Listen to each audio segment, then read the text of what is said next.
Donc pour les périodes du sinus amplitudinus, on fait exactement comme pour sinus, c'est-à-dire qu'on commence par regarder le fait que la fonction réciproque, tout à l'heure, enfin dans l'autre vidéo c'était arcsinus, ici c'est celle qu'on a appelée f qui est multivaluée.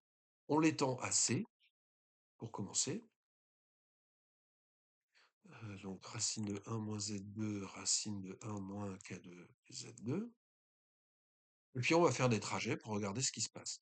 Nos points de branchement ici, pour les changements de détermination de la racine, ils sont en 1 sur k, moins 1 sur k en fait, moins 1 et 1 sur k. On part de 0 et on cherche à aller jusqu'à U.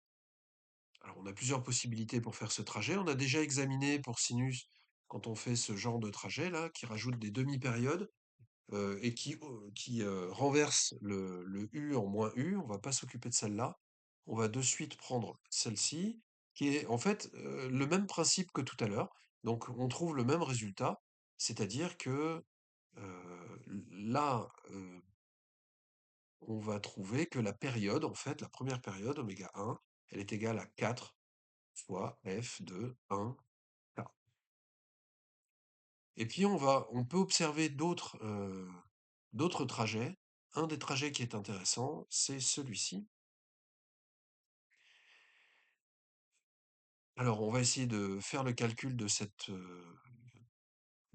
intégrale en voyant qu'il y a une quantité fixe qui apparaît à cause de ce tour. Donc, on a l'intégrale entre 0 et 1, plus l'intégrale entre 1 et 1 sur k, plus l'intégrale entre 1 sur k et 1, plus l'intégrale, si on tient à repasser par 0, l'intégrale entre 1 et 0, mais c'est instructif, plus l'intégrale de 0 à u. Pour la première, bon, bah, pas de problème, hein, on a du dz sur f, si tout ça on appelle ça f. Pour l'intégrale entre 1 et 1 sur k, il faut faire un peu attention parce que en bas, on a en fait racine de 1 plus z, racine de 1 moins z, puis racine de 1 moins k2z2, ça c'est. Et donc ici, en fait, quand on passe entre 1 et 1 sur k, on se retrouve avec des quantités négatives. Donc on va remplacer cette quantité par racine de z moins 1 et la multiplier par racine de moins 1, c'est-à-dire i au dénominateur. Bon, on peut remonter au numérateur en moins i.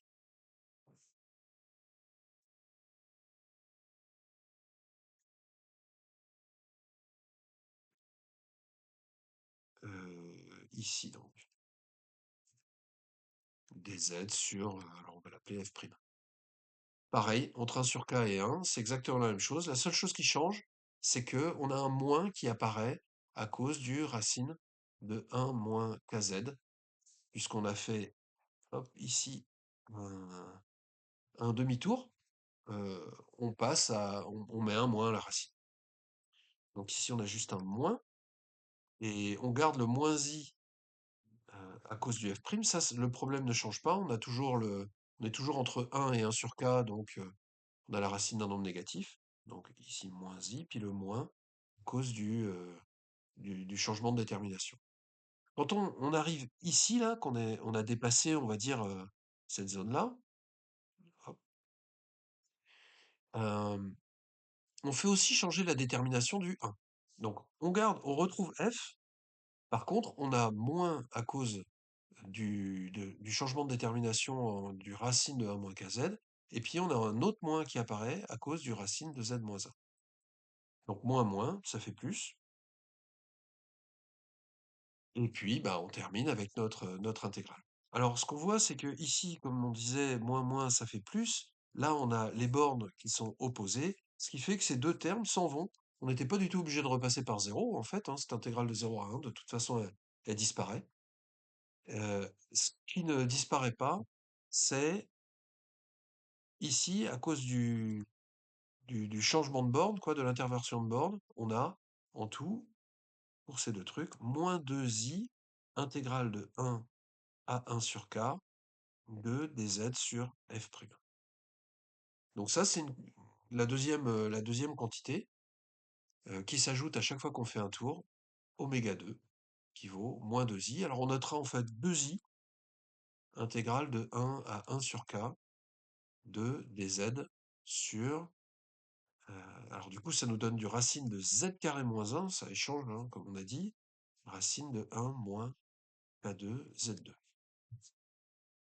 En fait, on peut démontrer que cette intégrale, c'est k, c'est-à-dire celle qu'on a dans la publi, c'est l'intégrale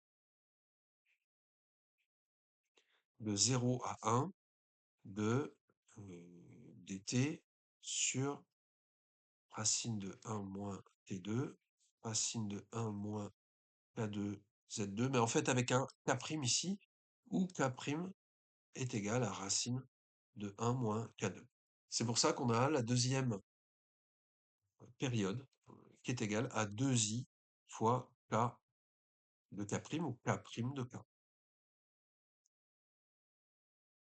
Et on avait noté ici f1 de k, en fait ça c'est k de k. Donc on a nos deux périodes, que je réécris ici, oméga 1 égale k de k, et k de k, et oméga 2 égale 2i k' de k. Bon, j'ai essayé de voir ça en trajet sur une éventuelle surface de Riemann, là où on fait des recollements. Euh, Ça fait 2 jours que j'y suis, et impossible de trouver là. En mettant des 1 ici, -1, 0, un espèce de 0 de pi qui correspondrait, hop, si on ouvre ici à 0 et 0, entre parenthèses 2 pi ici, ça ce serait un premier plan complexe qu'on essaierait de recoller avec un autre, où on aurait donc le 0,2 pi ici et le 0,4 pi, qui est le 0 en fait, en bas.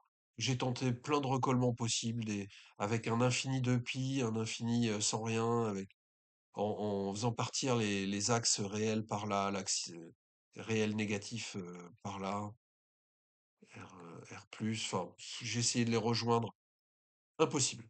J'y arrive pas, donc là, si tu as une idée, elle est super bienvenue.